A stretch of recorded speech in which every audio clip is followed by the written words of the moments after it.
मुझे एक बात बताओ, ऐसे कौन से लोग जिसे स्पाइडरमैन ब्रांड न्यू डे पसंद नहीं आई है? देखो रीजंस मैं भी जानता हूँ किन किन रीजंस की वजह से तुम लोगों को पसंद नहीं आई है, लेकिन वो रीजंस ना वैलिड नहीं लगते हैं, क्योंकि वो अभी के लिए सेटअप करे ही नहीं गई है, वो फ्यूचर के लिए सेटअप करे गए हैं। एंड उस हिसाब से अगर तुम इन मूवी को जज करते हो तो काइंड ऑफ ये न्यूट्रल ही है, उस तरीके की वाइब नहीं है जिस तरीके की वाइब नो वे होम ने दी थी, फार फ्रॉम होम ने दी थी। एंड टॉम हॉलैंड का स्पाइडरमैन हमेशा से एकदम फाड़ चीजें करते हुए आ रहा है। मैं अगर छोटे में टर्म में तुम लोगों को बताऊं तो भाई हर टाइम वो बंदा ग्राउंड रियलिटी से ऊपर ही रहेगी भाई, कभी बेस लाइन पे रहा ही नहीं, कभी बड़े बड़े लोगों से लड़ रहा है, कभी सिविल वॉर में आगे लड़ रहा है, एंड जब फार फ्रॉम आई थी तो उससे किसी और बंदे से लड़ा जा रहा है, एंड जब नो वे होम आई थी तब डिफरेंट मल्टीवर्स के विलन से लड़ा जा रहा है। तो वो एक हमेशा हाई पॉइंट रहा, वो एक हमेशा हाई पॉइंट रहा है। एंड इसी वजह से लोगों को एक्सपेक्टेशन थी कि ब्रांड न्यू डे है, कोई नए दिन की बात होगी नहीं, हम लोग बात करेंगे पता है किस चीज की, ग्राउंड रियलिटी ग्राउंड रियलिटी। इस वजह से टॉम हॉलैंड को स्पाइडरमैन बहुत ज्यादा एक्सप्रेसिव नहीं लगा है बहुत सारे लोगों को, एंड बहुत सारे लोगों की एक्सपेक्टेशन छूटी है कि भाई क्या दिखा है, ना इसमें एक प्रॉपर विलन है एंड ना इसमें कुछ प्रॉपर स्टोरी चलती है। एक टाइम पे आके हाई पॉइंट होता है जब हल्क के साथ लड़ाई होती है, लेकिन उसके बाद कोई हाई पॉइंट भी नहीं आता है कि भाई कुछ चीज चल भी रही है, कुछ दिख भी रहा है, धूम धड़ाके के नाम पे कुछ भी नहीं है इसमें, इसलिए लोग ऑफेंड हो रहे हैं। बट मैं तुम लोगों को जेन्युइनली बात बताऊं, अगर तुम लोग मार्वल की टाइमलाइन को शुरू से फॉलो करते हुए आया, तुम लोगों ने सारी मूवीज देखी मार्वल के, तो तुम लोग समझ पाओगे कि ब्रांड न्यू डे आखिरकार है कौन सी मूवी, कहां जाके ये रिलाई करती है, किस टाइप ऑफ लोगों को टारगेट करती है, and also in a future के लिए कितनी बड़ी प्रोजेक्ट हो सकती है। मैं बोल रहा हूँ कि भाई सीक्रेट वॉर्स के लिए इन्होंने सब चीजें करी, डूम्सडे के लिए इन्होंने चीजें सेटअप करी, मान रहा हूँ मैं तेरी बात, लेकिन पता है ये उससे भी आगे की सोच लेके चलती है। इन्होंने जो जीन ग्रे का इंट्रोडक्शन करवाया है, एंड ऑल्सो जो म्यूटेंट के पकड़ने वाली संस्था United State of the department of the damage control, and also William मैडजर का जो इंट्रोडक्शन करवाया वो जानबूझ के कराया कि भाई इन अ फ्यूचर में ना हम लोग मतलब मार्वल के जो भी डिफरेंट कैरेक्टर्स है जो हमेशा से ओजी रहे हैं वो तो चलते हुए आएंगे,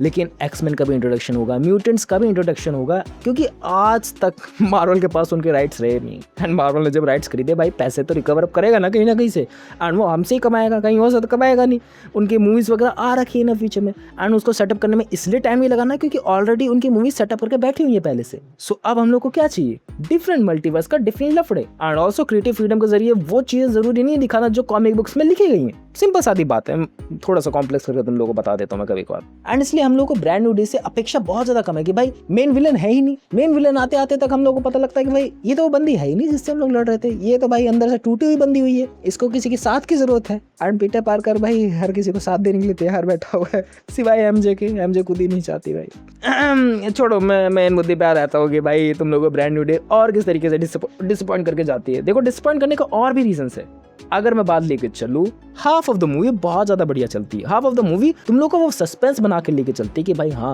एट द एंड तुम लोग को पुल अप भी देखने को मिलेगा कि भाई जो तुम लोगों ने बिल्डअप करा है वो एट द एंड लड़ाई के रूप में आ रहा है। एंड इस वजह से हम लोग को हाफ ऑफ द मूवी बहुत ज्यादा पसंद आती है कि भाई हल्कू तक जहाँ पर लड़ाई होती है बहुत ज्यादा मजा आता है, एंड उसके बाद हल्कू की लड़ाई के बाद पनिशर वगैरह देखने को मिलता है, वो भी काफी ज्यादा फैंटास्टिक था। And half of the movie suspense धीरे धीरे करके जब अनफोल्ड करती है एंड मेन विलन के ऊपर पहुंचती है कि भाई ये विलन हो सकता है, एंड एट द एंड हमें जाके पता लगता है मेन विलन डैमेज कंट्रोल है। एंड मैं कहूँ उनकी भी गलती नहीं भाई, अगर तुम्हारे सामने ऐसे लोग घूमेंगे तो तुम लोग तो उनको कंट्रोल करना चाहोगे ना, तुम लोग उनकी पावर्स का तो फायदा उठाना चाहोगे ना। भाई मैं गलत साइड तो नहीं जा रहा हूँ यार मुझे लग रहा है।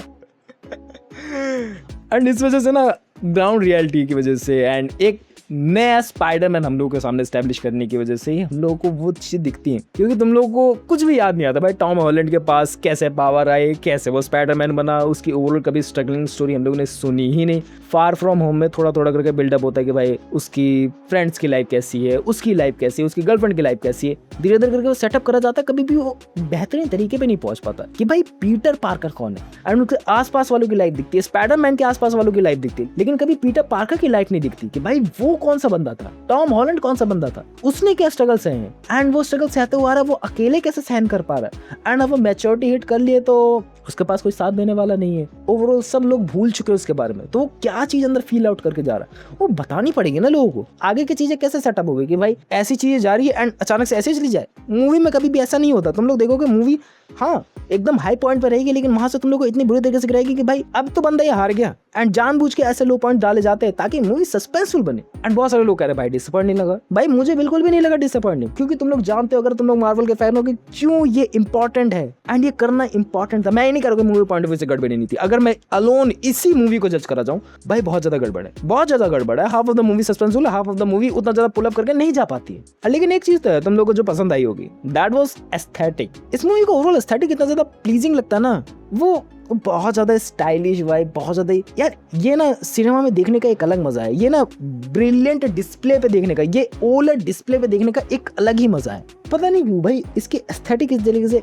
चुम्बेश्वरी है, इसकी स्विंग इस तरीके से चुम्बेश्वरी है। सो हिसाब से अगर तुम लोगों को कंक्लूजन देके चलो, ब्रांड न्यू डे किसको डिसअपॉइंट करके जाती है? ये दो कैटेगरी में लोग बढ़ जाते हैं, या तो जिसने स्पाइडरमैन की कुछ मूवीज देखी या फिर कुछ भी नहीं देखी, तो उसको ये बहुत ज्यादा डिसअपॉइंट करेगी as a movie point of view से, कि ये मूवी ओवरऑल क्या सेटअप करके जाती है उसको नहीं पता है ना फ्यूचर के लिए, तो वो बहुत ज्यादा डिसअपॉइंट होगा। एंड दूसरी कैटेगरी में लोग आते हैं जो मार्वल के कट्टर फैन है, भाई एक भी मूवी, एक भी वेब सीरीज उन्होंने छोड़ी नहीं, एंड उनको पता है ये कितना ज्यादा इंपॉर्टेंट पॉइंट था एकदम पीटर पार्कर के लिए, कि भाई अगर ये पॉइंट नहीं होता ना एंड डायरेक्टली डूम्सडे आती, डायरेक्टली स्पाइडरमैन की कोई नई मूवी आती, तो हम लोग उस बंदे से रिलेट ही नहीं कर पाते। एंड इस वजह से जरूरी है, शायद से मैं अच्छी तरीके से पोर्ट्रेल नहीं दे पाया हूँ कि डिसअपॉइंट क्यों करके जाती है, बट जो एक बेसिक तौर पे था ना कि मेन विलन सेटअप ना करना, half of the movie is not great, क्या स्टोरी चल रही है, पीटर पार्कर की लाइफ को देखने क्यों जाते हैं बंदे, स्पाइडरमैन की लाइफ को देखने जाते हैं ओवरऑल बंदे। सो वहां गड़बड़ है जो तुम लोगों को शायद से पसंद आई होगी और शायद से तुम लोगों को नहीं पसंद आई होगी।